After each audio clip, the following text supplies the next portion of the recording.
if we're not clear on what we want to create, where we want to go, what our focus is, where the target is, then we're in this. To set the stage here, it all kind of depends on where you're at in your life. It depends if you're in school, if you're a busy mom, if you're in your 20s and you're a career professional, the season of your life, how your morning routine is going to set you up for success or not. And I want to talk about what the morning routines and habits that are necessary for success. For me, from all of the research and testing that I've done, waking up after you've had a full night's of sleep, getting 8 hours, 7 to 8 hours is crucial for my success. And just a few nights ago, I was up until 3 a.m. for a specific reason. I was working late and I got maybe 4 or 5 hours of sleep and I could feel it throughout the next day.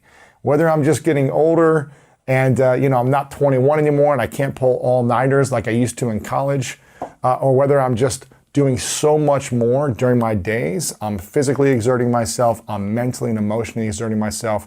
My body and my mind needs time to recover. From Dr. Daniel Amen, who talks about the brain and the science of the brain, your body and your brain needs to recover. You need sleep and you need restful sleep. Sean Stevenson talks about this as well in interviews I've done with him about sleeping and how it's so crucial. And you can't really make up the debt of missing out on sleep. Say you get 3 hours a night for weeks and months, it's going to be hard on your mind and body. It's hard to make up that debt that you've accumulated from not putting in the time and the hours.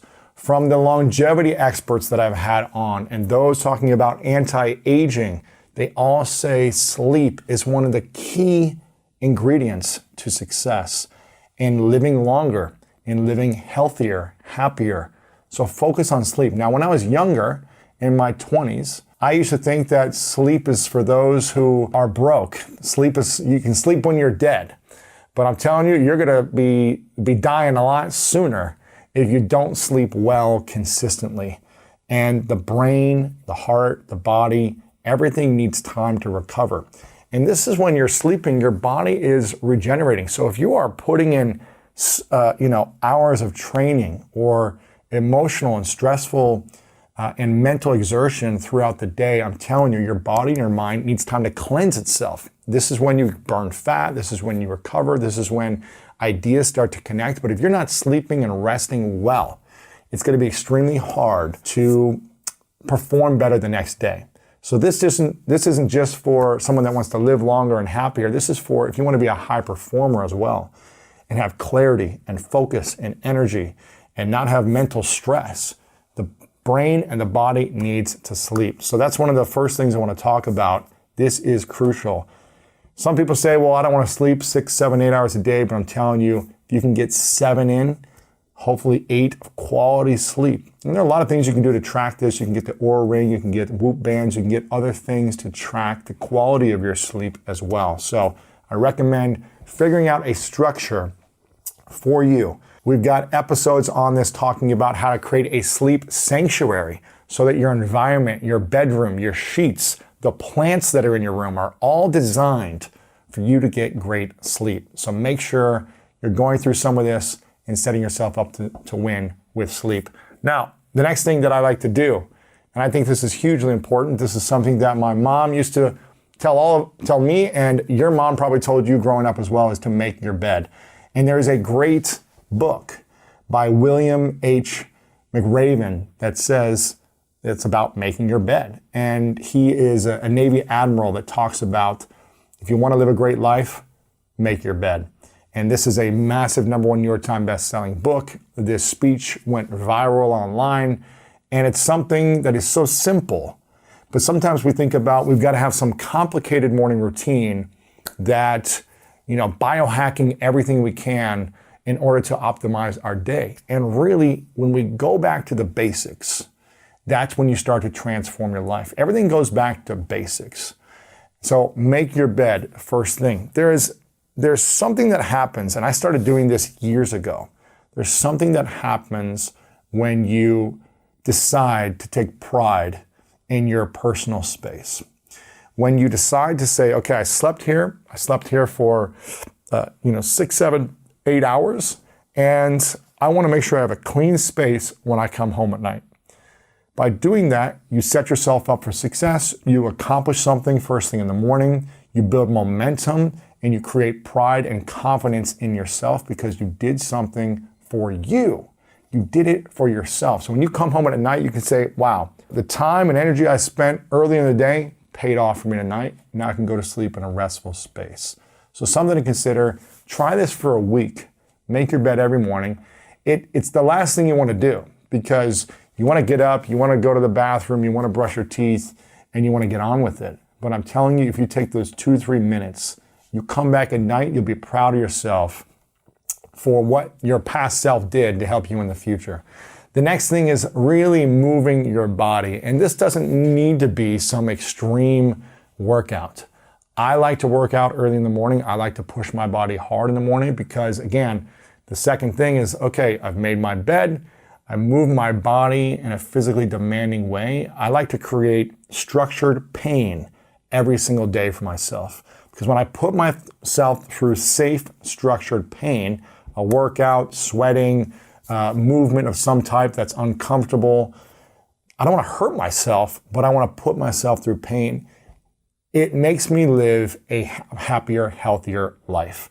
You build confidence, you build momentum. It cleanses the mind. Your mindset gets stronger as well. So exercise in the morning, move your body, take a 10-minute walk. If you've got a dog or an animal, you can take your pet for a walk for a few minutes and at least do something. It'll help you cleanse your mind and get ready for the rest of the day. The next thing you can do is take a cold shower. This can be for 1 minute.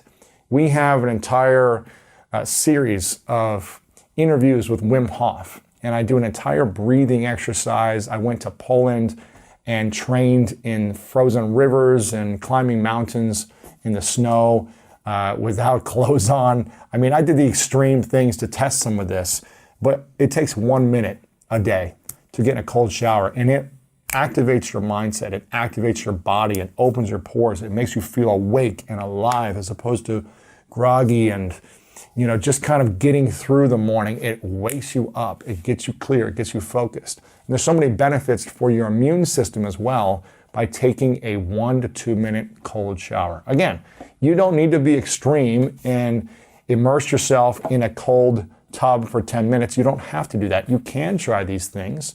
You can push your body and your mind to the boundaries, to the limits, but you don't have to. You can do a cold shower. You can do a hot shower, and then the last minute, it can be cold to finish it off. Try it for 7 days, just like making your bed. Try it for 7 days and see what you can create.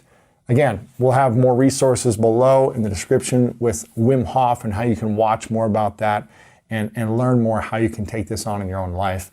And the next thing you should definitely try some meditation. 10 to 15 minutes for me of breathing, meditation, clearing my mind, really setting an intention for the day, expressing gratitude, thinking about the things I really care about, puts me in a state of awareness because there is so much stress, overwhelm, distractions, media, news, frustrations happening in the world that can come into your mindset, that can come into your thoughts, and that can really take over your emotions and your feelings if you allow those things to come into your mind.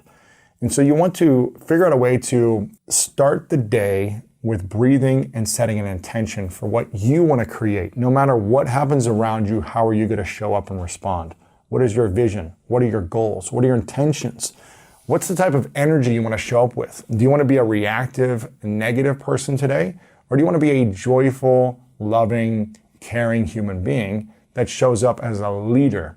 And again, this is a habit that is important to form because if you're not forming the positive habit, then you're going to be extremely reactive to what is happening throughout the day. You're going to be frustrated. You're going to be pissed off at this person. Someone's going to cut you off in traffic, and you're going to be mad and angry.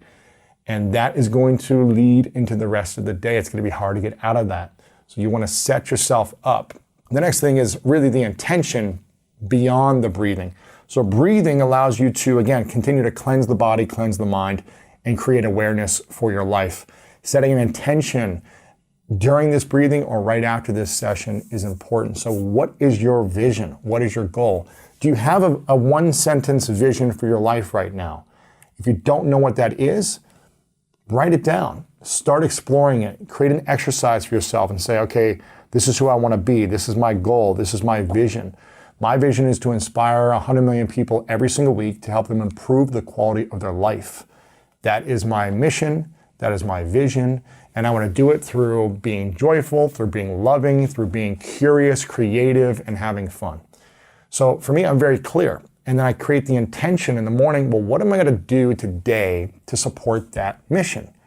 And more importantly, what am I going to say no to today that doesn't support that mission? What am I going to say yes to? And what am I going to say no to? And when you get control around your vision, your mission, your goals, and your intention, then you can start living an intentional life throughout that day. And this vision and mission and goals can change. It doesn't have to be set in stone for the rest of your life. It all depends on the season of your life that you're in right now.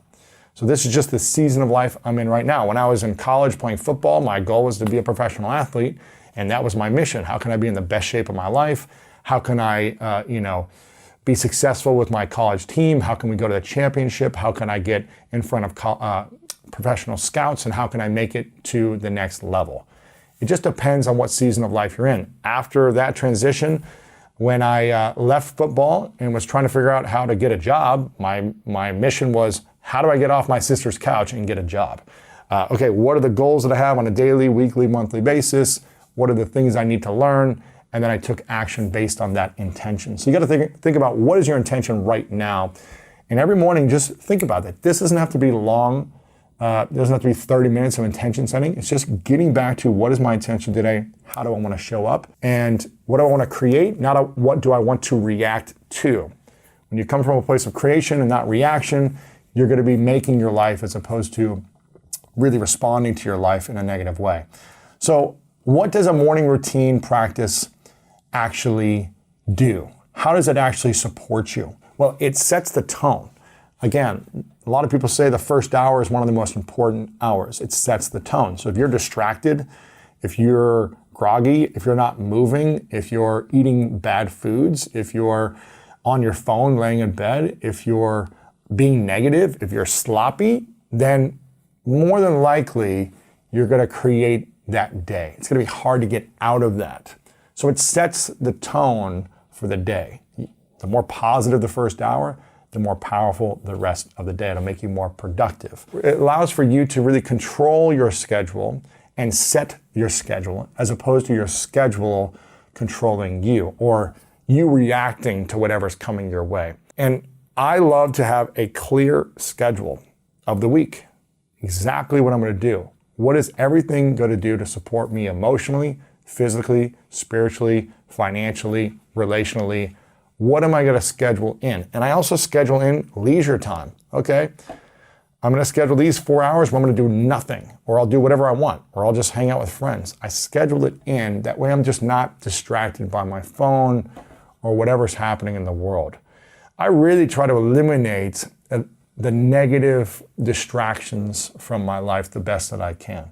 And in no way am I perfect, but it's something I try to focus on by having a clear schedule. So when I know where I need to be, and I know where I need to show up and how I'm supposed to show up, it allows me to stay focused. And it's getting me clearer and clearer towards my mission and my vision for life. That's why it's important to go back and write down, what is the one sentence, your mission or your vision for this season of your life? Who are you? Who do you want to be? What do you want to create? What do you want to accomplish, and why? If you can get clarity on that in one sentence, then you'll create a schedule that supports that mission and vision for you and your life. So have a schedule. If you don't know what you're creating on a daily basis, you're going to be responding and reacting to what life gives you, as opposed to you creating what you want in life.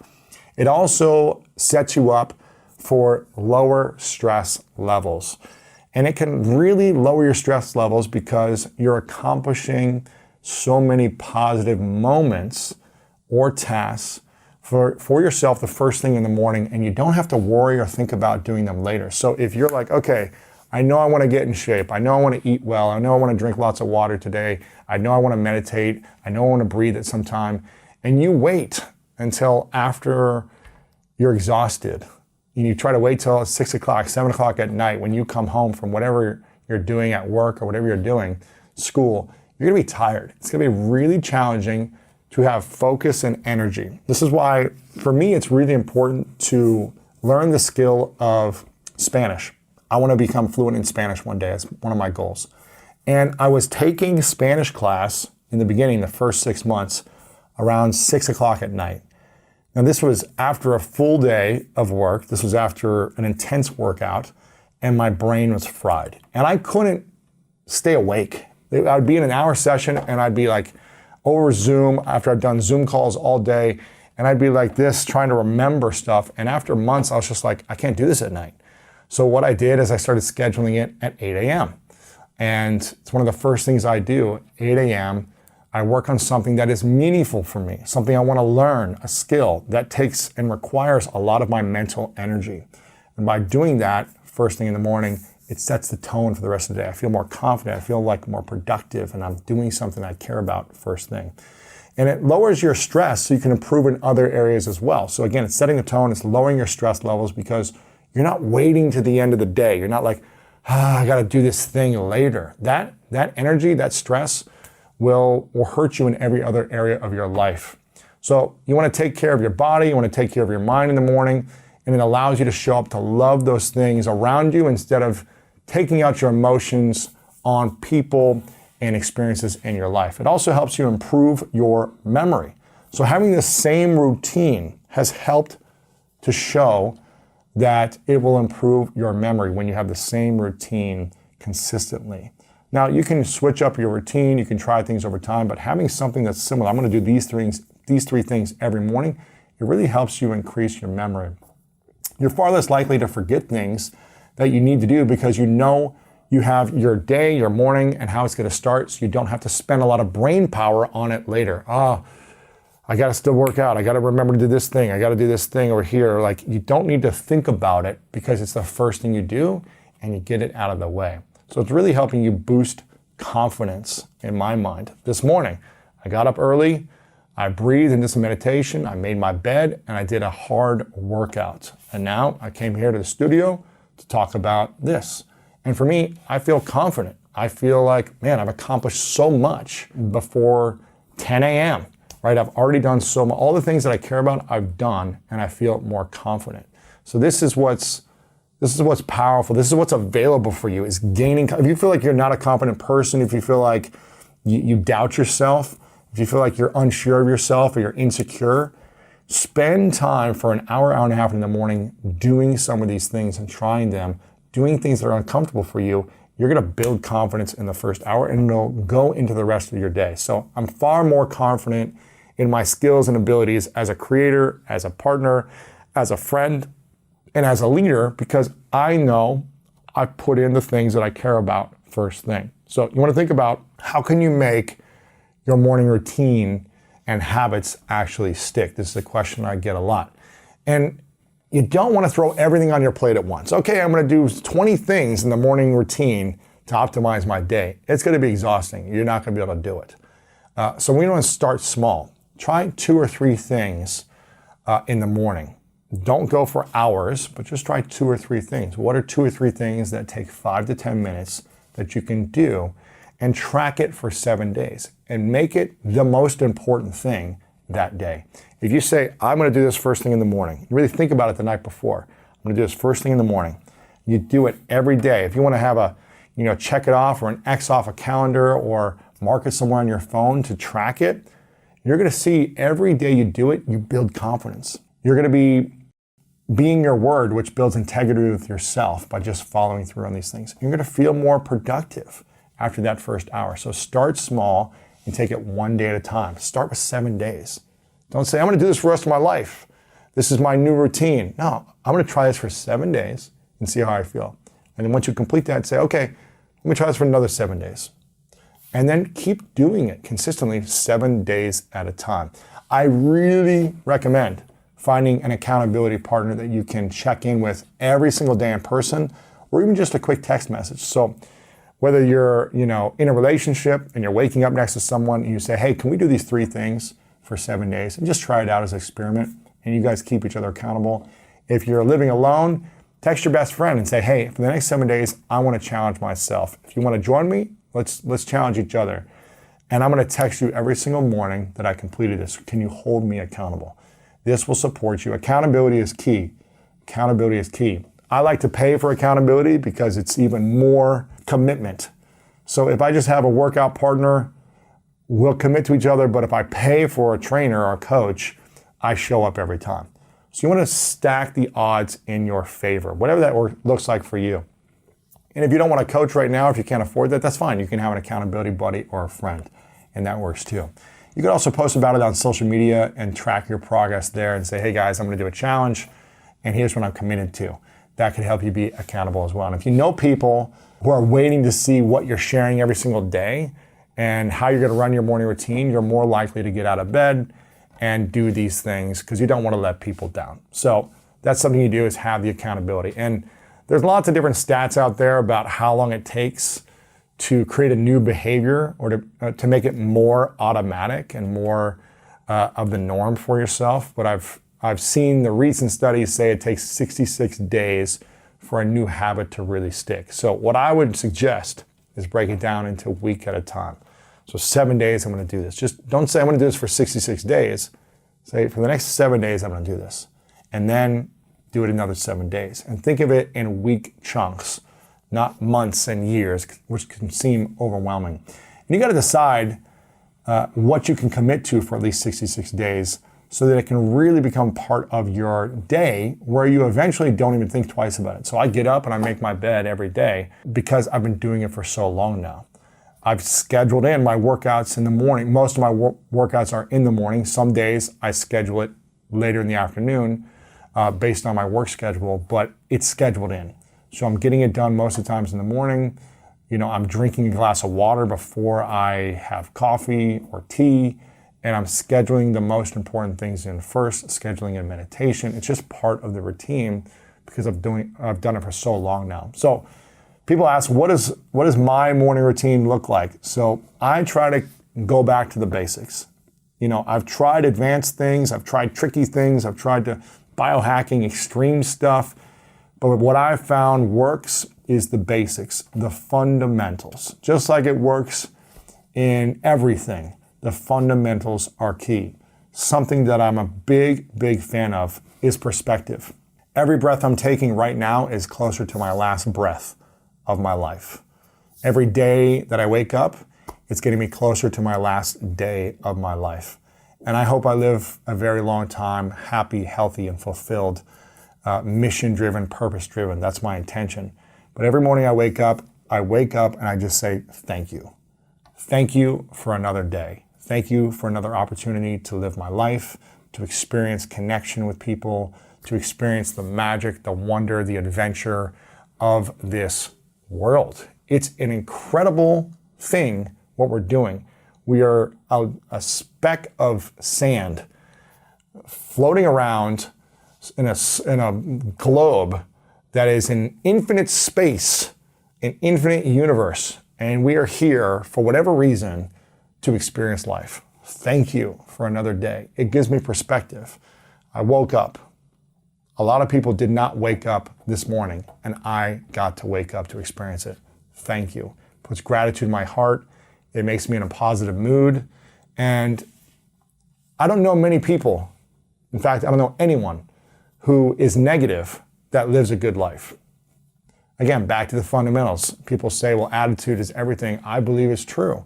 When you come from a place of negativity or lack or insecurity, fear, scarcity, frustration, anger, resentment, holding a grudge, when you come from that place of being, you attract more of it. When you come from a place, even if everything is going wrong in your life and you are frustrated, when you come from a place of positivity, people are drawn to you. You're a magnet for opportunities. You're a magnet for love, fulfillment, joy, financial success. You are become a magnet for more opportunities in your life when you have a positive attitude, an attitude of gratitude. All these things, which are fundamentals, basics, these are things we were taught in growing up in elementary school. All these things are key, and it's something that I continue to live by because it continues to bring abundance in my life, fulfillment, people, opportunities, connections to help me improve my mission in my life. So say thank you for another day and express gratitude and carry that throughout the day. Yes, there's going to be times where you're frustrated and sad and hurt. You're not going to be a robot, but I'm telling you, the more you can focus on this as the foundation for your life, the more opportunities will come your way. So that's what I do as the first thing, say thank you. The second thing is I make my bed. We talked about before. Making my bed cleans my space. It sets me up for the later in the day. It gives me delayed gratification, which I get to practice consistently. When I make my bed now, I'm not rewarded until the end of the day. Okay, I made it, but I get to experience the joy of a clean space, pulling back the covers, putting my pillow down at the end of the day. So it's making a deposit now that I don't get to cash until later at night. And that helps train us to do challenging things now that will pay off months, years, decades in the future by being consistent. And that simple act of making your bed is a powerful thing. I think about my goals and my dreams and what I need to create today to get closer to that. If we don't have an aim, Jordan Peterson talks about this in his book, 12 Rules for Life. If we don't have an aim, then we are wandering in no man's land. If we're not clear on what we want to create, where we want to go, what our focus is, where the target is, then we're in this wandering desert where things go to die, where vultures come to pick at you and attack you and take you down because you're not moving in a clear direction. You're wandering in a circle. You're sitting still. You're stuck. And that's where things go to die. This is where the vultures of life come to attack you. Negative people, negative opportunities, sickness, disease, bad decision making goes there. So you want to think about your dreams, your goals, your aim. You want to have a clear aim. And this doesn't have to be, well, my dream for the rest of my life is this. It can be, what's my aim for this week? What's my aim for this month? What am I trying to do today to get a little bit better and a little bit farther in my life? I think about my dreams and my goals, and then I have a schedule that supports this. And that's what's really key. I'm practicing gratitude because the rest of the day isn't guaranteed. I don't know if I'll be here in an hour, in a minute. I don't know. The body could shut down at any moment. I hope I live a long, happy, healthy, fulfilled, purpose-driven life. That's my intention. I'm setting myself up to live that way, but there is no guarantee, zero guarantee.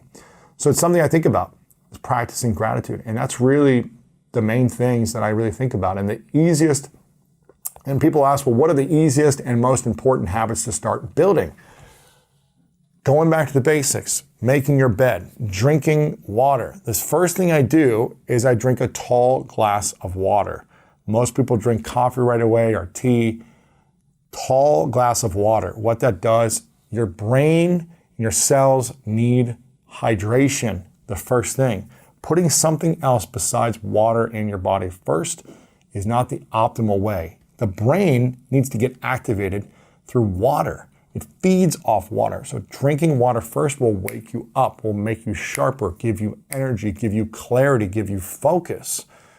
So I do this, then I sip on a bulletproof coffee after that. But water is the key ingredient for a healthy life. Then I'm making my bed and I'm focusing on how can I get 8 hours of sleep. I don't get 8 hours of sleep every night. I try to focus on it, but life happens. Sometimes it's 6.5 hours, sometimes it's 7 hours. My goal is always 8 hours. And again, this is not going to be a perfect routine every day. Life happens, but when you set yourself up for structure and success, you'll be more likely to accomplish it and feel more productive.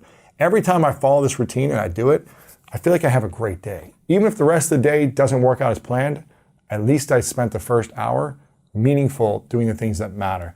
So getting 8 hours of sleep, from all the longevity experts, from all the doctors, from all the health experts, the brain experts, This is about recovery, recovering your mind, allowing your mind to dream, allowing your mind to cleanse itself, your body, your cells to heal. You need this time, especially with the demands of what a human being has today. Over 1,000 years ago, there's more demands and stress than ever before. Going for a walk, if you're not used to exercising. I like to exercise. I like to push myself and have structured pain. But if that's not where you're at in your life right now, then go for a walk. Get a brisk walk. 10, 20 minutes is key. Question people have is describe how you were before and then after you developed strong routines. For me, when I don't have my routine in place, or if I'm traveling and my routine's off, I can feel my day is off. And before, when I didn't make my bed, when I'd get up late, when I'd not sleep well, it was just, again, I wasn't as productive, I wasn't as clear, I wasn't as focused. I could still get things done and have good days and things like that. It's not like my day was gonna be horrible if I don't have my morning routine, but I just didn't feel like I was living up to my fullest potential. And I'm a big fan of getting as close to your full potential as you can on a consistent basis. We're human beings. We're gonna make mistakes, we're gonna fall off things, we're gonna slip here and there. But before, I wasn't really able to have as much clarity and focus and structure. It just held me back. And structure always supports me in moving forward. So in terms of mindset, health, everything, it's been a lot better with morning routine. And when I started to develop some habits and routines, I felt better waking up each day. I was able to focus more on my business, my relationships, and everything started to get healthier and stronger. So that is the answer to that question. And it's okay to get off track sometimes, but I found that this 2-day method by YouTuber Matt D'Avella that I really liked. He has this 2-day method, and we'll see if we can find this video and link it up in the description. But Matt says that he never skips the thing you're trying to accomplish more than 2 days in a row. So again, life happens, you're traveling, you're up late, you had to get up early for something and you didn't get to do your morning routine. Don't do that 2 days in a row. And this is something that's important. Again, it may be something as simple as going on a 30-minute walk, and one day it's raining and so you don't go. But the next day you've got to find a way to take that walk. Even if it's raining and even if you're not set up for success and you don't feel like going, you can never miss 2 days in a row. So that's key in that strategy with Matt. So I want to share a few ways that I've used the law of attraction in my life. And I want to talk about some of the habits we're going to go into here in just a moment as well. But for me, I've used the law of attraction to really manifest different accomplishments and new experiences in just about every area of my life. And health has always been important to me, but that doesn't mean it's always been easy. And I use strategies, I use structure, and I use accountability to help me be consistent with my health. Because it's one thing to just think, you know what, I want to have a healthy body, I want to be stronger, I want to be faster, I want to be more athletic, I want to accomplish my athletic goals. It's one thing to say that, to visualize it, which is something that I do, which is part of the law of attraction. But man, especially if you've got a busy life, if you've got responsibilities, if you've got kids, if you've got work, there's only so much time to really attract the things you want and take action on those things on a daily basis. So I'm a big believer in creating structure in your life, in scheduling the most important things for you on a daily basis, on creating goals for yourself, and having a coach, an accountability buddy, someone you hire that shows up for you. So in my health, that's what I do. I've got, a boxing trainer to help me improve a skill there and also get a good workout. I've got a lifting trainer as well. I schedule it in. I make time. Sometimes I have to do it in the middle of the day, in between stuff in my business. Sometimes it's got to be early in the morning. Sometimes it's got to be at night. It's not always this most easy, ideal way of going about it. But when you want to create more in your life, when you're trying to be a bigger leader, there's going to be more pressures and responsibilities that show up with that effort. And so it's figuring out what is the most important things to do with my time. How do I schedule this in? How do I create accountability so I make sure I show up for my dreams and my goals so that when I look back 3, 6, 12 months of taking consistent action, things are manifesting and I'm attracting them because I'm showing up consistently.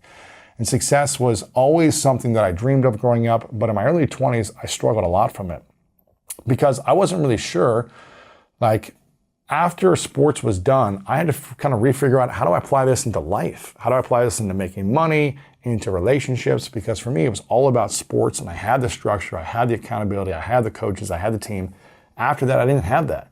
So I had to transition. I had to let go of an old identity that I was holding on to, this identity of being an athlete, of trying to go pro. And once that was done, I had to shed the old identity and not hold on to it. Otherwise, I would be suffering. I would be depressed. I would be in negative thinking. I'd be thinking that I wasn't enough, that no one cared about me because they only cared about the old me. So I had to let that go, and so I could start attracting from a new space, a new identity. Another question that people like to ask me is, how did you use the law of attraction to start achieving success when starting out as well as in the current moment? So how did I achieve success starting out? And also now, how am I using it to accomplish what I want? Now, relationships are what matter most to me. A friend and mentor and coach of mine, Chris Lee, says that the key to success in life is relationships. And the key to successful relationships is vulnerability. And it's something that I truly believe in. If you want to get super connected to someone extremely fast, be vulnerable right away. And that'll open you up and that'll create that trust in a relationship with that other person to be vulnerable as well. So relationships are what matter most. Health, business, life, it stems from relationships, from family, friends, finding the right partner. You know, if the relationships are in constant breakdown, your life will be in constant breakdown. It'll be hard to manifest what you want and attract the things. And I believe this area is often overlooked and people don't realize that you can really create more control over the relationships you put the energy into. And it all starts from your intention. It all starts from the way you communicate. It starts with how you show up for yourself and the relationships with yourself. But the way I started to do it early on was kind of what I've been talking about already. I truly get so clear on my goals. I get very clear on what I want to attract, and I think about it. I write it down. I'll create a certificate of achievement. I'll hang it on my wall. I'll put it on my phone and say, this happened. I sign it. I put the date of when it's going to happen, and I really reverse engineer and say, what are the actions to attract this goal? What are the actions to attract this goal? Who do I get to become? You know, it starts from the way of being. It starts from your energy and your intention first. Then that energy goes into the action. So if you have a negative energy, but you're taking action every day, you won't attract the things you want and be fulfilled. Maybe you'll attract some certain things, but you'll still feel this negative lack of fulfillment because it wasn't coming from a place of joy, of gratitude, of appreciation, of growth, of possibilities, of creativity, of service. And that's when you really shift from that intention and that energy from those places, as opposed to, I'm doing this to prove others wrong. I'm doing this to show my parents that I could do this. I'm doing this to look good. I'm doing this because I want to have all these awards and show it off. When you come from that place, you can accomplish what you want, but at the end of the day, are you truly going to be fulfilled? And that's something that we've all got to learn the hard way if we're not willing to come from joy, passion, gratitude, and service. Another question someone might ask is, how have you used the law of attraction when it comes to your friendships, business relationships, partnerships, and other relationships? At this stage of my life, I've learned a lot about relationships, and I have a long way to go to learn more about relationships. But I really think about in friendships, does this person think a similar way as me? Does this person on a similar path of service? Does this person have a good heart? Do I have fun with this person?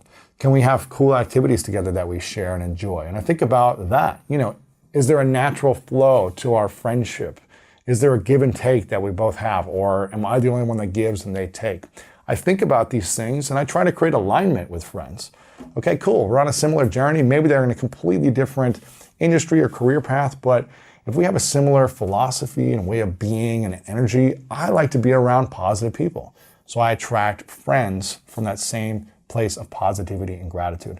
In business partnerships, I think about who are the partners who will complement me, not similar to me, but who would complement me, who have other skills and assets that I don't have. And I think about what am I really talented at? How can I be a driver of this business and the skills that I have? And how can I find a complement partner who can support in the things that I'm not good at? I think about that there in relationships. I really think about a lot when it comes to more intimate relationships. And for me, it starts with the foundation of 4 key things: spiritual connection, mental connection, emotional connection, and then for me also the sexual connection. But the foundation on the first 3 first. If you can build from that place and have a similar mindset, similar values, similar vision, that's what I really look for in more intimate relationships as well. Do we have those 4 foundational points in common? Are we aligned on these things? Do we have our values aligned, our vision aligned for what we want to create in a relationship? For me, that's a big part of it. So creating from that space and attracting from that space. And that means being very courageous with your words, very courageous in your communication and saying, this is exactly what I'm about. This is what I'm looking to create. This is where I'm going. This is my future, what I see for myself right now. Here's my values.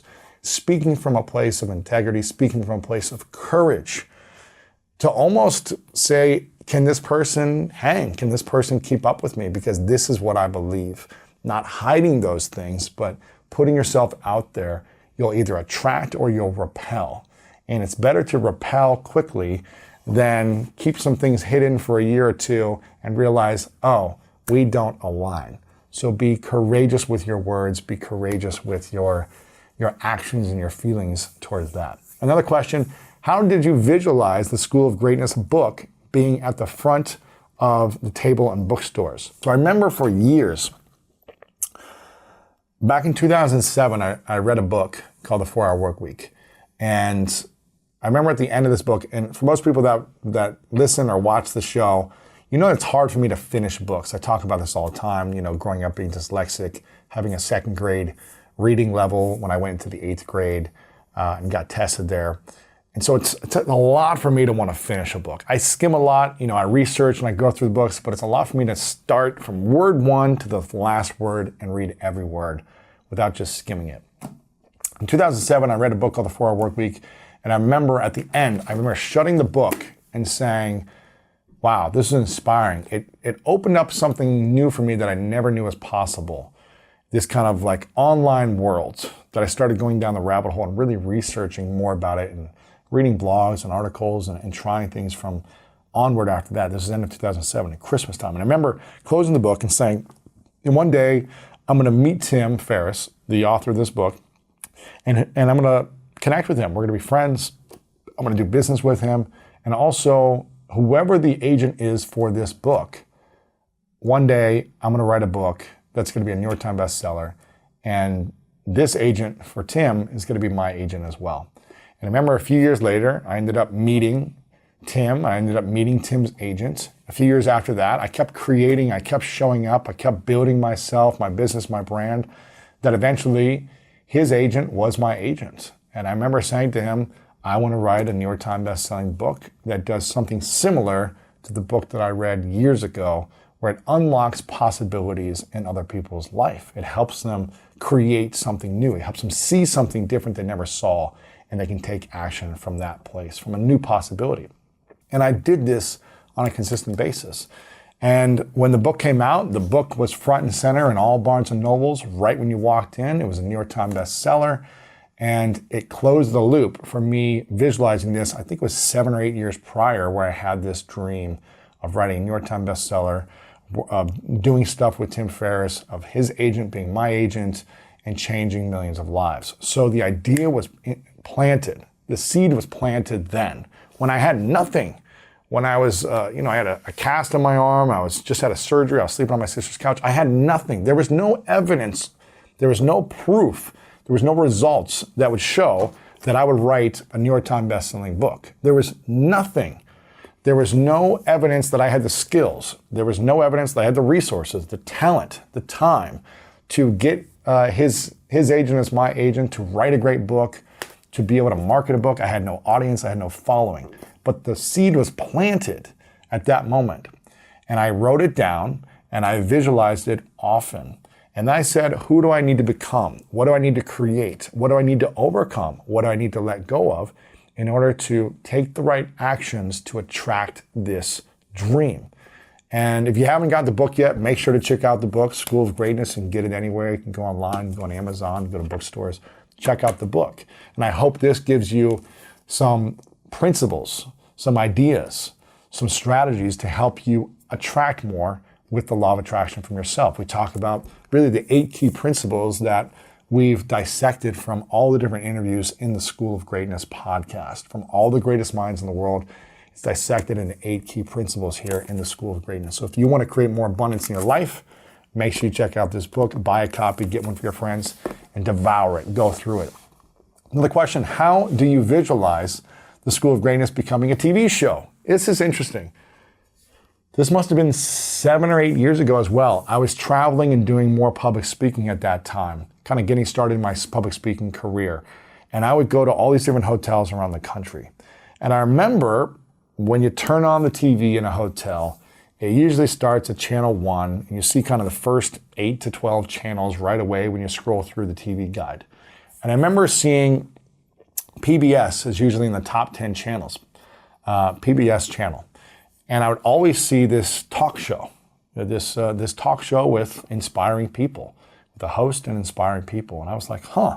And I'd watch this talk show, and it would be back-to-back hours. Pretty much every major city I went to in the middle of the day, I'd see these back-to-back hours for this talk show on PBS, public television. And I said, man, my show had just gotten started at that point, the School of Greatness, and I was like, I feel like I could do this. I mean, I'm getting similar type of guests, like the conversations are just as powerful, like, why couldn't I be on PBS? Why can't we create this? We already have the content. And I remember the seed was planted then. I saw it and I said, okay, this is something I want to create. I have no clue how to do it, but what are the steps to get me there? What do I need to do? Who do I need to become? What do I need to let go of? What insecurities? What do I need to build in order to attract this? In order to say, PBS is going to say yes when we come to them, or they're going to approach me. And 7, 8 years later, we are now on public television, on PBS, around the country. And it was a process. It was a journey. It took time. It didn't happen overnight. Some things happen quickly when you start to apply the law of attraction. The bigger goals and dreams, sometimes it happens quickly, but sometimes it takes years. It really all depends on where you're at in your life.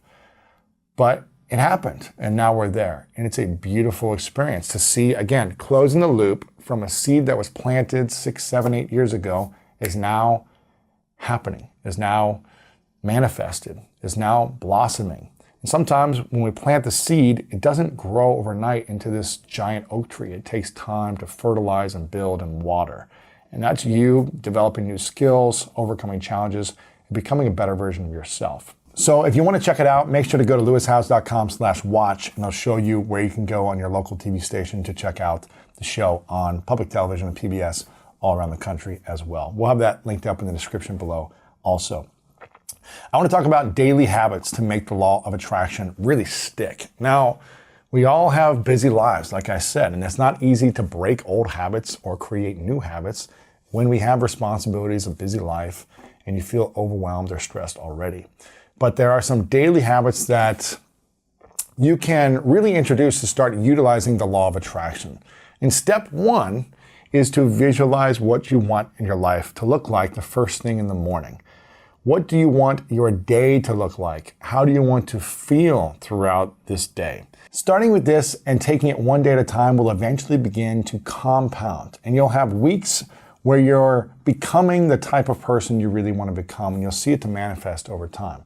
Step 2 is to write down your goals for the day. Now, this is something that I do for my dreams in the future, that are these big dreams and goals, but also what do I want to accomplish today? And doing both of those, the kind of longer, bigger dreams, but also what's the daily goal? When you do that, and once you see it in your mind and put it in paper so you can remember it, it helps you revisit it to track your progress when you do this process. So really focus on writing down your goals daily and also thinking about what are my long-term goals and dreams and what am I doing to show up for them daily. Step 3 is to speak it out loud. Like we mentioned earlier, what if you said to yourself, I am enough. I am worthy of love. I'm going to serve my community today with my business or with my talents or my gifts. And saying these things out loud to yourself is like training your brain to actually believe it. And then when you say it and you follow through on the actions you commit to, that you write down, you start to believe it even more. And step 4 is to reflect at the end of the day on how your day went. Thinking about your visualization in the morning, writing down your goals, and the spoken affirmations. Tracking your progress to see how your life is changing in real time. And you can really start to see these things after a week. You implement this consistently for a week, you start to say, I feel a little bit different. I got a little different result today from my friends and my family and relationships. You start to see these things happening pretty quickly. And when you do this and you track the progress, it will hold you accountable, and it'll be amazing to look back on in a month from now. One of the mistakes I see most often is not getting clear about what you truly want. Now this is tough because in this time during our life, there's a lot of distractions, a lot of opportunities, a lot of things that people want to do at once. But if you're chasing so many things at once, you'll never really create and catch the one thing you want to get. People will hear about manifesting and start to just say things like, well, I want more money, or I want to become the most physically fit version of myself. And then they leave it at that. And if you think or speak in those general terms, then not much happens when you do that. Here's the key. The more specific you are, the more likely the actions you take and the energy you put out will help you achieve that goal. It's all about the specifics of this. Remember when I said, when I closed the book up and I said, I am going to meet Tim Ferriss one day. His agent is going to be my agent. I'm going to write a New York Times bestseller. It's going to change millions of lives around the world. I was very specific about my vision, about my goals, about manifesting what I wanted to create. And this happened. This happened specifically. I've done that in many different areas of my life. And if you aren't clear, you'll continue to go down multiple distraction paths instead of one focused one. You'll start to see opportunity after opportunity, and you'll put all your energy spread out as opposed to focused on growing in one area to start. So you need to really sit down and really think about this and get as clear as possible. That's why it's so important to write down your goals and be specific. Write down the dates by when. When do you want to manifest this by? When do you want to create this by? One of the biggest mistakes people make after getting super clear on their dreams is not taking any action at all. So I'm declaring I'm going to go create this goal. It's going to happen. And then nothing happens because you can't just visualize and write down your goals and say your affirmations and look in the mirror and do this and expect all your dreams to come true. You cannot do this. I see this all the time with people sharing their big goals on social media. I'm going to lose 100 pounds by this date. I'm going to create this much of my business. And they start to speak it. They write it down. They got their vision board. And you see it all over social media, and then they never see them share any actions. After the first week, they take action, then it gets hard. They usually don't have the other things in place, the structure, the accountability, the coaching, the support, all the things you need to really support you in consistent action, the discipline of consistent action over time. And those are the things that will support you with your goals. Now, I don't want this for you. I don't want you to just have these dreams and then them not be manifested. The practices we've spoken about help you get clear. So I don't want you to just think about this and visualize this and not get the results you want and be a magnet of attraction. The practices we've spoken about help you get clear and in the right mindset. But you have to be willing to take action for anything to actually happen. And you have to do this consistently. When I think about the results we've created in the School of Greatness, 8.5 years, over 1,100 episodes, the consistency is something that I tell people. They say, Lewis, what's the secret to the success of the School of Greatness and how you've got over 400 million downloads, how it's one of the biggest podcasts in the world, one of the fastest growing YouTube channels. Now it's on PBS and public television. You've got a New York Times best-selling book. You sell at your conferences. You've got all these opportunities, 7 million followers on social media. What's the secret? I literally sound like so boring when I say, I just show up every day. I show up consistently every day. And I've been doing it for over 8.5 years consistently. And before that, I was doing it for 20 years, developing myself as an athlete, learning about goal setting, learning about confidence, teamwork, skill sets, all that stuff. But the key has been showing up consistently daily for 8.5 years. That's what I do. The consistency of it is the magnet, is what attracts people, is what creates respect, what creates trust, what creates authority, all these things in the space that you're in. So you want to think about the action that goes in with this. Don't overwhelm yourself by thinking you have to go extremely crazy right off the bat. And I'm going to eat perfect 7 days a week. I'm going to train like a machine, and I'm going to get 12 hours of sleep and all these things. You're probably not going to be able to sustain that within 2 weeks. But getting started and being consistent is the key. So anything is better than nothing when it comes to moving your body. And the next thing is really to focus on your diet. I know when I'm not eating clean consistently, I kind of take the 80-20 approach for nutrition and food. 80% of the time I try to eat as clean and healthy and organic as possible.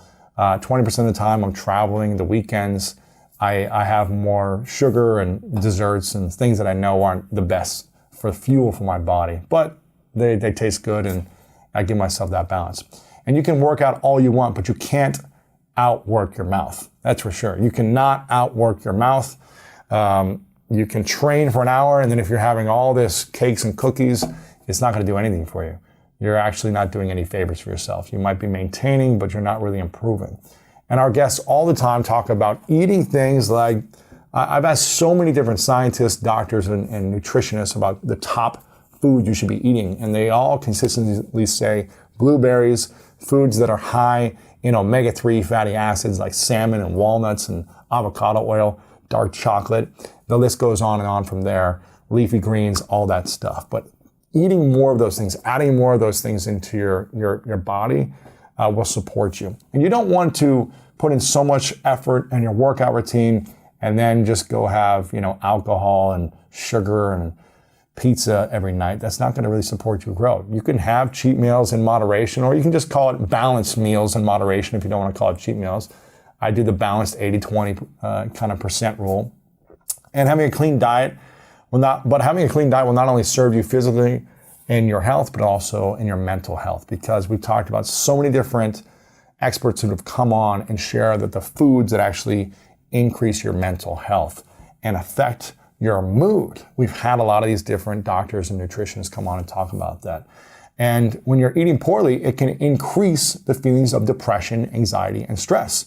And I believe we're starting to really understand more about how much our diet really affects us, how much food really can either hurt us or heal us. So for your future self, it's best if you focus not only on putting your body through the workouts, but also giving your body the cleanest foods possible to eat. Which brings me to habit number 7, the power of breathing.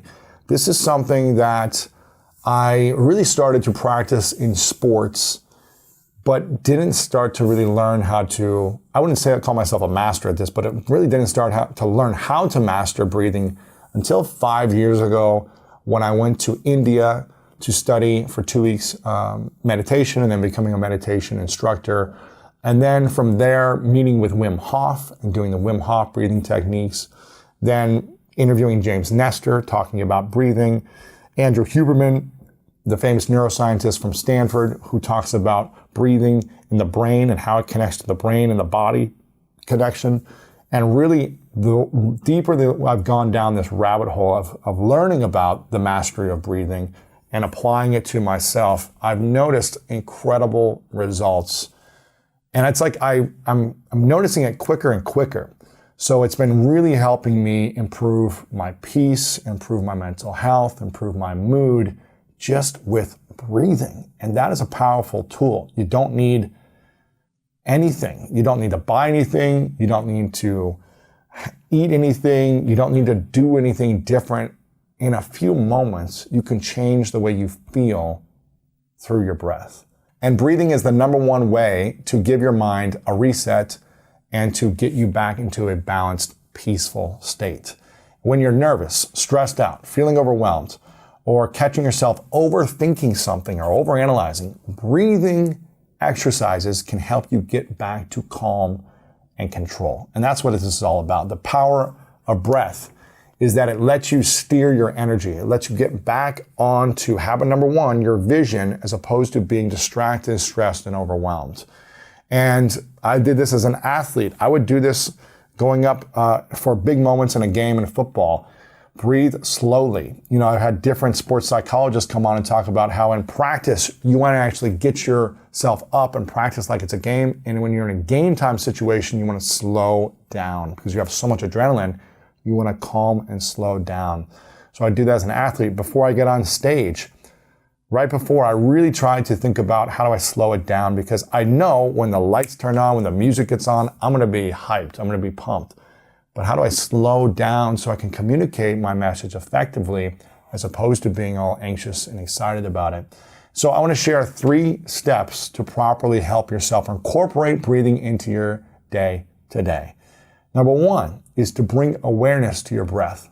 So really just think about it and bring awareness. And when we're breathing all the time, all day long we're breathing, but we're rarely paying attention to it. We hardly really think about it. But when we think about it, by taking a moment to bring your awareness to your breath, just as it is, you can get out of your head and into the present moment. So when you're focused on breathing, and that's all you focus on, and see how it feels in your body, see how it feels in your mind and your heart, and see how it's naturally calming your heart rate. You can actually feel your heart rate go down, and you put your attention on that activity for 60 seconds. You can eliminate other distractions by putting attention on that and get back into a rhythm that will help you in that moment. And this habit is great for when you catch yourself overanalyzing things, stressed, anxious, worried, uncertain about the future. Just turn your focus back to your breath and temporarily let go of any other stress. The second part is to focus on and lengthen your exhale. This is something I learned in India when I went there 5 years ago. They take inhales through the nose, and whatever the time amount through the nose, they teach you to practice twice as long exhale out of the nose. So if you're taking an inhale for 2 counts in the nose, 4 counts out of the nose. And by repeating that process, it'll calm your heart rate, it'll calm your mind, and get you back into a peaceful state. If you just repeat that process over and over again, or it could be 4 inhale and 8 out, 3 inhale, 6 out. The exhale is just as important, if not more important than your inhale. So drawing out your exhale will slow your heart rate down and again, bring you into a calmer state of mind. And number 3 is to use a deliberate sigh. So Dr. Andrew Huberman, who is a neuroscientist from Stanford, who's been on the show a couple of times, showed me an exercise that involves breathing with a double intake and an extended exhale. So still the same extended exhale, but a double intake. And by doing this exercise for just 2 or 3 cycles can really help you calm down. And it also expands the oxygen level in your body as well. And I urge you to try it a few times during the day when you feel overwhelmed. I've been doing this a lot since he taught me. It's a simply, you breathe through the nose with a double inhale like this. So a double inhale.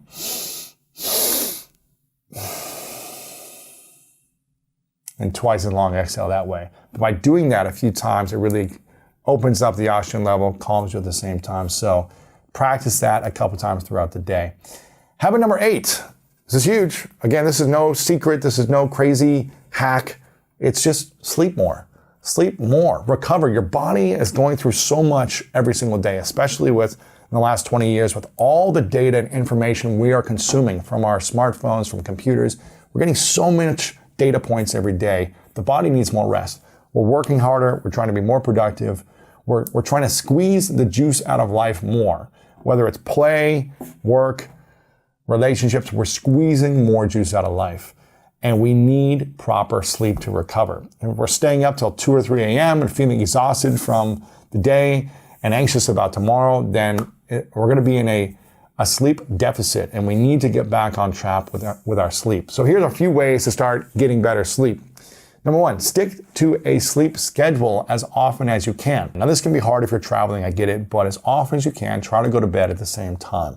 Proper sleep recovers and refreshes your mind, so the next day can be stress-free. But it's important to say, okay, I'm going to be in bed by 10 every night or 11 every night or whatever that time is for you. So you have a schedule so you know you're going to get the certain amount of hours you need. Number 2, pay attention to your diet that day. Try not to have big, heavy meals before sleeping, and also try to limit your caffeine intake after, I would say, 10 a.m. to noon. You don't really want to have caffeine after that. The research has shown it's going to make it harder for you to go to sleep at night. So number 3 is creating a peaceful environment for your sleep is crucial. My friend Sean Stevenson talks about this in his book, Sleep Smarter, that you want to create a sleep sanctuary. You want to make sure that your bedroom, where you sleep, is a sanctuary for you to shut off and go to sleep. And that can be hard for some of us as we work from home, we sleep at home, we work, we've got a lot of activities happening in the same place. It's hard to really shut it off when you're used to picking up your phone in the morning or being on your phone at night, watching TV in bed, or doing all these other things in your sleeping space. But you want to create a sleep sanctuary. You want to create a routine that helps you separate yourself from the other areas of your life, like taking a bath. It'll help you rest and recover better. So what is the routine? What is the sanctuary that you're going to create? The environment of peaceful, restful sleep. It's one of the most important things you can do. And as an athlete, I used to sleep a ton. I knew the importance of sleep because your body would be so sore. We would take naps. We would sleep as much as we could. I used to sleep in as long as I could to get that quality sleep. As a business leader, when I'm traveling, I know now I'm not 21 anymore. I know the importance of my sleep. Even if I get 2 or 3 hours less sleep than I'm used to, it will affect me. I'll need more caffeine. There'll be other things you'll need to supplement. So it's important to know that if you are living a high performance life, if you are trying to squeeze the juice out of life, if that's the season of life you're in right now, you've got to make sleep a huge priority for yourself so you have the energy, the focus, and the clarity to move towards your vision. Habit number 9. This is a big one. It's a big one because a lot of people don't like to do this, is to take responsibility for yourself, for your actions, and keep yourself accountable. Now, it's easy to be the victim. It's easy to say, make excuses for yourself and say, well, I didn't want to do this, I wasn't feeling this, or this thing happened, or this circumstance happened. But you cannot negotiate your dreams and your goals. You cannot negotiate with your goals through circumstances or excuses. That will make you unhappy. It's up to you to take responsibility for your life. And you have to decide today that you're going to get in shape, that you're going to start that side hustle or that business, that you're going to take on a new hobby. Whatever it may be for you, you've got to decide. And only you can decide to take that first step. And then, most importantly, be consistent on those steps day after day, week after week, year after year. But the next step that matters just as much is being held accountable for the goals in front of you. That is important. The accountability is so key. And you need to create a habit of checking in with someone on a daily or weekly basis that can hold you accountable and call you out if you're falling short. This is why we have our greatness coaching program that high performance leaders in our community are members of. They have joined, they have monthly accountability, they've got partners, they've got myself, they've got a coach, all these different things to help people stay accountable. An accountability partner could be a friend for you, could be a family member, could be a coworker, could be a coach that you hire, could just be someone you pay as an accountability person to check on you daily. Whatever it is for you, accountability is key. And the effects of accountability are strongest when you and your partner have similar goals, so you can grow together with them. It's huge when you guys have that common goal. Just having one accountability partner can do wonders for you. Just one person to hold you accountable, to give you checks and balances. But you can also consider surrounding yourself with a team, a community of people who inspire you and hold you accountable. I hire lots of coaches. Personally, I try to find the expert in every area of my life, hire them to hold me accountable for what is important to me. Only what is important to me, I have them do. If it's not important and if it's not part of your vision, it's not part of your overall life plan, then you don't have to do it. But for me, what's important, I hire people, I have accountability in those areas of my life. Fitness, relationships, spirituality, business, mental health, financial health. I hire people in every category. And I understand you may not be at a point right now where you could do that, where you can afford that. But find friends, find mentors, find people that can hold each other accountable. And if you want to improve your fitness, one of the best things you can do is surround yourself with fitness-minded people. So if you're hanging out with people that are lazy and on the couch and aren't working out ever, then start spending more quality time with people that are getting up at 6 a.m. and doing joint runs together. There's run groups in every city around the world. There's different things you can do to support you. So think about the accountability in your life, what's important to improve right now, find those people to support you, and move forward. Habit number 10, learn to cope with tragedy and let go of regret anger, and resentment. Holding on to our past trauma is one of the most painful things we can do for ourselves. I am speaking for myself here that I held on to trauma and resentment and anger and frustration for 25 years, if not more, in different parts of my life. And that is a recipe for suffering, reaction, stress, painful moments, all these different things. So, the therapist who's been on, who reminded me of this, Guy Winch, talks about, the ruminating of our past wounds and holding on to these past wounds and how to heal the broken heart. We've got that episode that you can dive in more, and so many different therapists have come on and talked about this. But I try to really look for the positives and what I can learn from these events and feelings and channel those feelings into growth as a person, and really how can I serve others who might be going through something similar in that situation. I remember hearing a story from Tony Robbins. He said, when I was a kid, my mom used to beat me. She used to pour soap down my mouth because she thought I was lying. She used to do all these things that caused a lot of pain and trauma for me. But I loved my mother because she gave me the capacity, the expanded heart to want to help other people rid themselves from their suffering. So he used the painful moment not as resentment to hold on to, being angry at his mom, but to say, I love my mom for this. She didn't know any better in these times. She was doing her best. She was also loving in other ways. But those moments, I'm not going to hold on to them and suffer. I'm going to use them to end suffering for those around me. And I think that's really powerful. So really think about how you can let go of the emotional traumas. This might take some work for a lot of people.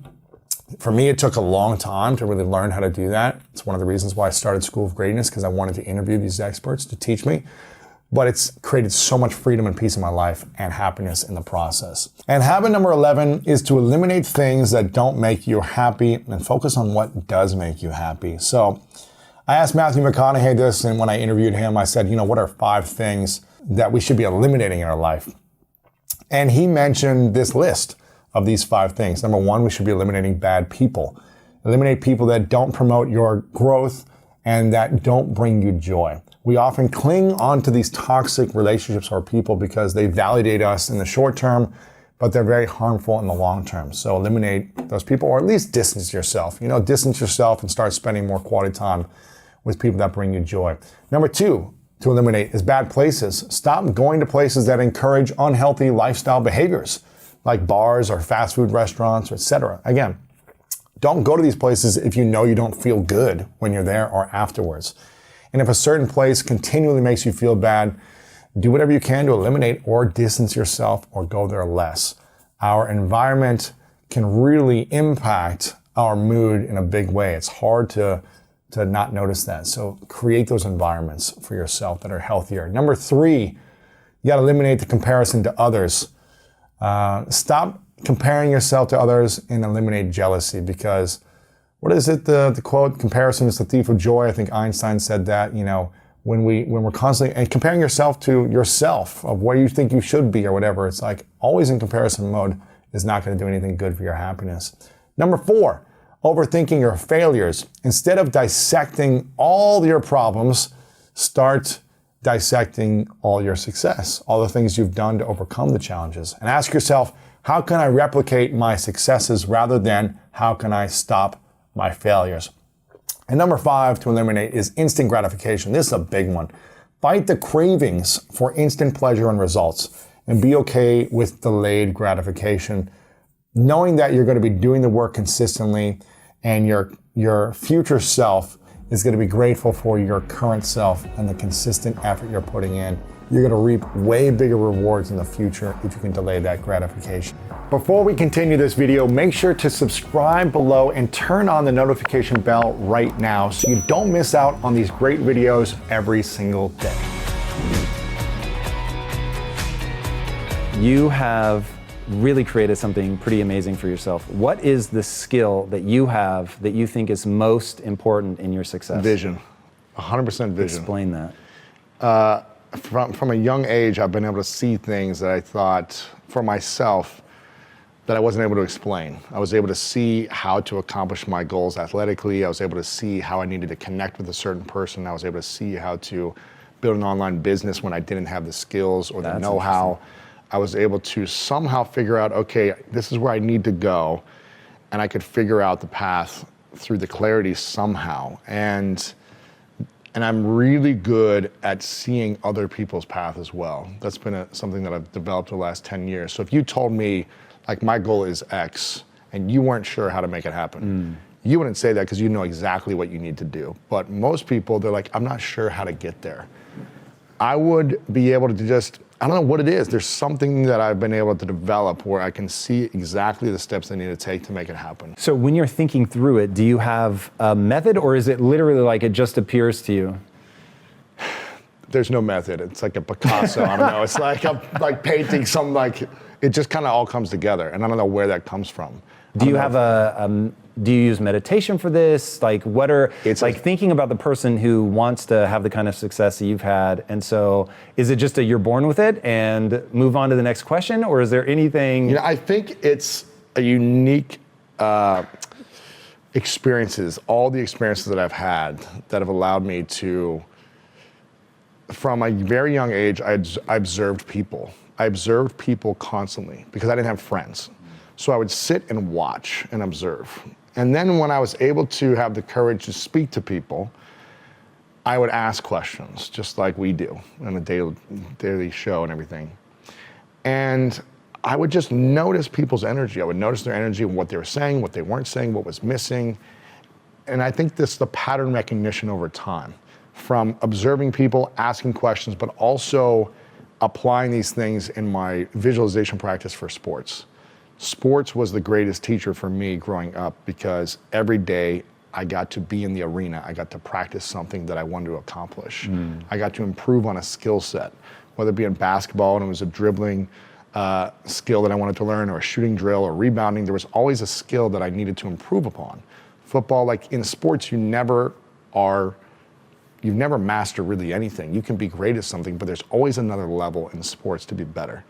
Even the best basketball players, they miss a lot of their shots. It's like you can always improve somewhere, some skill set. So for me, the application of seeing my own goals and seeing my own dreams and then taking daily actions to improve upon those and make those goals come to reality. It was the full circle moments that I created consistently. Here's the dream, 15 years later, it happened. 7 years later, it happened. 5 years, 20 years. It was like seeing it come to fruition was a big, gave me the confidence. Those results gave me the confidence. And then when I started coaching other people, I don't know, 7, 8 years ago in kind of the business world, in the online marketing world, or just like their life goals, I just started seeing it and be like, okay, yeah, I see myself in you. I see the problems that I had, what was struggling for me. And if you just eliminate this limiting belief, if you take this action, if you do this thing, you should be there in 6 months, not 6 years. And then they would do it. And I was just like, awesome. So then seeing those results in other people, I was like, okay, maybe this is a skill I have for others, not just accomplishing goals myself. Is there anything somewhat universal that you see people struggle with? Is it all mindset, or is it like, when I think about business is fucking complicated. So complicated. And so I do this thing now called business decision making, where it's a course where literally just live fire, get a group of entrepreneurs together and say, what's the biggest problem you're facing? And let me show you how to think through that to get to an answer, right? So that you can make it deployable for any business. So in that, to your point about pattern recognition, you begin to realize, okay, this seems super complicated on the outside, but there's a foundational way to walk through those steps. Do you walk people through that? Like, are there universal things in there that you can help people anchor on? It's usually asking a few questions. One is, what's missing? In their life or their business? Yeah, what's missing? Like, what's the thing that's holding you back? And it's kind of just observing, asking questions, seeing what they're talking about, what they're not talking about. I like to ask what's missing. Do people know? Well, you get to find out. You know, like maybe they'll tell you they know exactly what's missing, or maybe just by hearing them, like, okay, is this it or is this it? And just kind of feeling it out. The second thing is the self-belief. They don't have the belief. And so what is missing from their ability to believe in themselves in accomplishing this big goal that they've never accomplished? Because usually it's something we want we've never had. And so if we've never created it, it's hard to believe in something we don't see fully on how to get there, for most people. Right. Unless you practice that. I think Actually visualizing the end result. Seeing the end result, that practice, but also the practice of just, I've seen the goal I want and I've accomplished it. That practice. In your fantasy? In everything, yes. In a fantasy of like, I want to accomplish this goal. And you imagine yourself doing it, holding the thing, having whatever it is that you want. That is a part of it, but actually in real life accomplishing it. And then doing that. But how do you do the first one, right? So taking your own story, you go from the last kid picked in dodgeball to playing at the Olympic level in handball, being a professional football player. Like that's a pretty big chasm to cross. So when you go from even the girls were picked above you in a competition that involves strength. So there's nothing for you to anchor on. So how do you begin to imagine having it, or back then maybe that wasn't the thing that got you moving? I used to watch a lot of sports movies back then. And so I would pick up things from the movies and just like, okay, maybe I'll try this. That they had to work hard, things like that. Yeah, or whatever, or just like. Because I didn't actually understand that as a kid. I actually thought you were either gifted or you weren't. I think I was, that's funny, I was having this conversation with a friend yesterday that most of my childhood, I would get in trouble and I would say, I wish I were dead. I would get sent to the principal's office and I would say, I wish I were dead. I don't know why I'm here. I would say this, but then something inside of me was like calling me. It was like pulling me forward. It's really hard to explain. And it was kind of like in the middle of my, not in the stomach, not high in the chest, but kind of in the middle. It was like pulling me forward of like, no, don't end it. Like there's gotta be a reason. There's gotta be something you're meant to do. And I never understood what it was. Why do you think it came from your, we'll call it the diaphragm? Yeah, I don't know. I was literally having this conversation yesterday because I feel crazy when I talk about this. I sound like a crazy person to myself. You know that I forget what warrior culture said this, but there is a warrior culture, maybe the samurai, oh God, please don't, in case that's wrong, but that'll get you the right idea, where they said that the diaphragm is the seat of the soul. Interesting. Yes, very interesting to me that you felt that even as a kid. I felt it when I was 5. Because I remember, and then I felt it consistently throughout every day. I still feel it today. And I don't know what the reason is, but I feel like there's something pulling me in every experience and every breakdown and mistake I've made is teaching me something to improve myself, to prepare myself for something greater. I don't know, it sounds crazy. It doesn't sound crazy. I want to understand, so your story is a transition from sort of dark aggression, getting angry, anger. right? We covered that in our previous interview, but you've turned that now into something that's light and expansive. And so what I'm curious about is we have the sense of, why am I here? I just want to die. But there's something pulling me from my abdomen, and like it's this very physical experience. When do you begin to give it a meaning that isn't sort of dark and 8 years ago? ago. 8 years ago, I feel like I had the perfect storm of breakdowns in my life. I moved to LA for a girl. We tried to make it work, but it was up and down. It was just like breakdown city. I was in a business partnership with a company I had at that time. It was in constant breakdown. Arguments, fight, conflict. It was just not good. And I started to, friendships were in breakdown. Everything was in breakdown. And I think I talked about this in the last time, but I got into a basketball fight where I was in a pretty bad fight in a basketball game. And I just had all this anger and aggression that was constantly coming out whenever I felt triggered. I remember one time, this is gonna sound crazy, one time I was driving in West Hollywood and I stopped at a stop sign. And there was a runner coming behind me and he punched the side of my car as he went around me. This is how crazy it was. I literally drove down the person. I drove and chased this runner down, parked in the middle of Melrose Avenue, in the middle, got out and started chasing at this guy. And then I stopped, I go, what am I doing? Like, what am I doing? So I had all these moments where I was like, something is not right. And I remember after this fight that I got into on the basketball court, in a simple pickup game, a fun game, I was like, what is going on? My best friend was like, I don't want to hang out with you if you continue to act this way. And that was the wake-up call. I was like, okay, if my best friend doesn't want to hang out with me because I can't manage whatever is going on inside in the external world, I'm reactive to everything, let me do some work on this. And that was the process when I started going to every therapist I can think of, every workshop, anything. I was like, I will try anything, because on the outside, life looked good. I was, making money, I was building a business, I had a personal brand, things looked good on the outside, but on the inside I was suffering, and I didn't know what it was. I didn't know how to get out of it. I just thought, well, this is my personality, don't try to change me. This is who I am. And I got to a place where I just wasn't enjoying who I was anymore. I didn't enjoy my own company because it was just so much suffering inside. I just didn't understand it. And everyone might look at me and say, well, you shouldn't be complaining about something, like you live in America and you had this and you had a business, you had money, like you have nothing to complain about.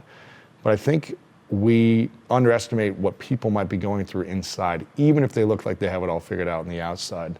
So I have a lot of compassion for people now because I understand, like, man, it doesn't matter what you look like, how beautiful you are, how much money you have, how much success. People, if you don't know how to manage the beast inside, you could really be struggling. And all that could be a mask. So I was wearing a mask. And that's the moment when I started to say, I want to discover everything within me. Why did I do everything from my past? How did all my past affect me today? What is it? And these things I was afraid to look at for 25 years, which was the first thing, being sexually abused at 5 years old. Then there's parent stuff, just like fights and arguments and just all these other things. My brother going to prison for a number of years when I was a kid and not having friends during that time because I was, looked at as like the bad kid's younger brother, and so I must be bad. It was just like a series of events that for me caused me to react with a lot of triggers and anger. And when I finally recognized it and was willing to look myself in the mirror and be honest with myself, that's when I was available for healing. That's when I was available for that. Talk to me about the healing process. Is it about changing the meaning that those events have, where it's like it happened to me versus it happened for me? Like, what are you doing? That was definitely part of it. I think a lot of it was not being afraid to speak about it. I think for myself, I never told anyone I was sexually abused, and I never told people certain things that I was ashamed of. And so that shame just built with this like ball of anger inside of me. And whenever I felt under attack, or whenever I felt like someone was trying to abuse me, or someone was trying to do something to me unfairly, if I was giving a lot and someone was taking advantage of it, it was almost like I felt under attack and I wanted to fight. I wanted to defend myself. And so being able to speak about it and share the shame allowed me to start the healing process. I think I wasn't even able to talk about it. Sharing it was huge. I started writing letters to everyone that I was angry with. I started writing these letters. I didn't send them, I just did it for myself to really process analytically, to pen and paper, and to look at the words of like, how did it make me feel? Were they aggressive fuck you letters? Or? Yes, and thank you letters. So it was the full range of emotions. That's interesting. So is that when because really what I'm trying to figure out is how to transform it into because look, one of the things you talked about during the book tour was a lot of people worry that by giving up that mask, they let go of their edge, the aggression, the very thing that's made them successful. And to be honest, I'm empathetic to that. I actually think that finding a way to channel that masculine energy is smart. And a chip on the shoulder. I fucking love it, dude. It's gotten me where I am. Absolutely. But being able to balance like I only let myself lean into the darkness until I know that now it's in danger of being corrosive. And so then I don't do that, right? So it's like, I always call it the 20-80 principle. So 20% of the time I'm down, be in the dark side, love it, abso-fucking-lutely, just like Darth Vader, it's sexy. Baby. Yeah. It is, right? It's really powerful. Driven. But if you spend more than 20% of your time there, it will tear you apart. So you've got to balance it with 80% in the light side. I love that. So I'm curious, like, when you begin, like, maybe it's those letters, but at some point it's like, you know the intoxication of writing the fuck you letter and being like, no, it wasn't like F you letter. It was like, I want to destroy you physically. It was like, I want to go and put your face in the ground and smash it as hard as I can. Yes. That's the darkness. Love it. It's like, how do I do that with still being alive and not going to jail? It's like, that's the darkness that was in my mind. And I could easily go back to that place. And that's the scary thing, is I know what's inside of me. Okay, now let's go to some real shit here at Lewis House. For people that have never stood next to you, you're a big fucking dude. Yes. Strong. Yes. And I was watching one of your Instagram stories and you were beating the life out of your poor trainer. And I was like, for fuck's sake, even though he has. It is fun. Yeah. But like, you were hitting him so hard.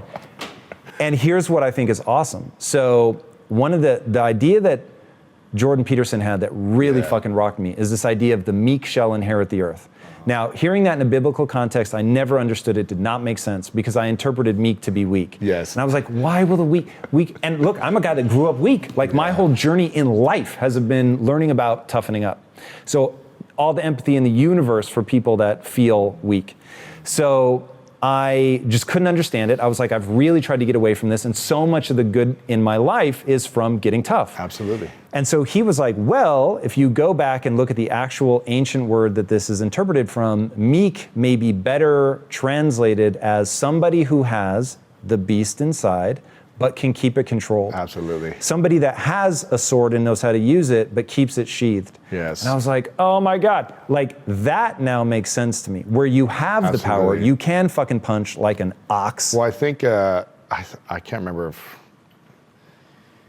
who said it, but someone said it on a podcast somewhere, and I think it's like a Chinese proverb or something, where it's like, it's better to be a warrior in a garden than a gardener in a war. Yes. And every day I want to train myself to be prepared for a war, whatever that war is, whether that's external or internal. And I truly believe, for me, my body is very physical. I need to move. And it gives me so much confidence. It gives me joy. It gives me happiness to be able to train, whether it be in boxing or lifting or any type of physical activity, where I feel like I am strong and I can take care of myself if I need to. I hope I never have to use that strength to defend myself. I hope I never do. But to just know, if someone wanted to do something, I would be able to take care of myself. That gives me inner peace. That eliminates anxiety. That makes me be able to walk in a room and see the room and scan the room and say, I got this. I don't need to feel afraid for myself.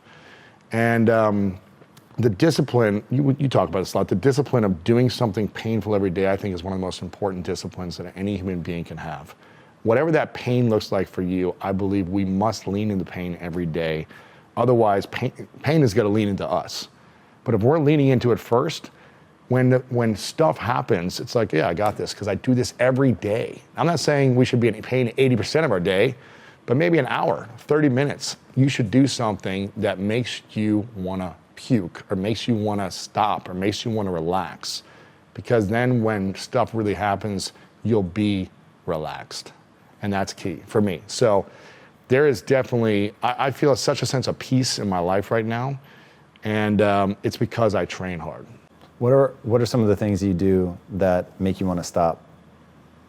Make me want to stop what? So you said you should do something every day that makes you want to puke, makes you want to stop, relax. This morning I was doing an 8 a.m. session, and I hired the best trainer in the world for boxing, a former Olympian, Tony Jeffries. He's amazing. And I'm just like, know how far to push me. Like, he knows how far to push me, where even today I started bending over at one point because I thought I was going to puke in the ring. He goes, what's wrong? And I go, I just need to breathe. And he goes, let's go, step in. And I was just like, mother effer. I was like, okay. And I stopped because I haven't trained in like a week with him because I was traveling. And then I sat down in between rounds, because we'll do like 2-minute rounds where it's intense. And then I'll stop for 60 seconds and sit and just breathe and meditate. And at one point I go, I might need another 60 seconds. He goes, like, make this your recovery round. Like, lean into the pain and recover at the same time. So I'm learning lessons every time I'm doing this. So whether I'm lifting with my lifting coach or boxing with him, I just feel so at peace afterwards. I'm like, man, I know I can do this. And every day I push myself a little bit harder. It's like, you just feel like you can conquer anything. I don't want to be tested in the real world. I'm like, someone brings a knife to me, I'm going to run away. You know what I mean? It's like, I don't want to be, I hope I don't have to, but it's just the confidence of the daily practice. So, but I mean, the working out alone is not enough. I have been doing years of the inner work, the inner workout, and it's all about the inner game, as you know. The meditation practices, the visualization, the therapies, the workshops, the just whatever it is, listening to shows like yours, reading books, whatever it is, constantly trying to improve my mind and heal the soul. And I think by integrating the daily pain of the physical body and by integrating constant healing, and it's like things happen every day to us where we can be triggered. So we're got to be constantly like letting it go and forgiving and moving beyond it. And the more I do that, the better I feel. And when I stop those practices, that's when I feel like something's off in my life. The highly charged event is actually producing the emotion, and the body is so objective that it doesn't know the difference between the real experience that's creating the emotion and the emotion that the person is fabricating by thought alone. The body's believing.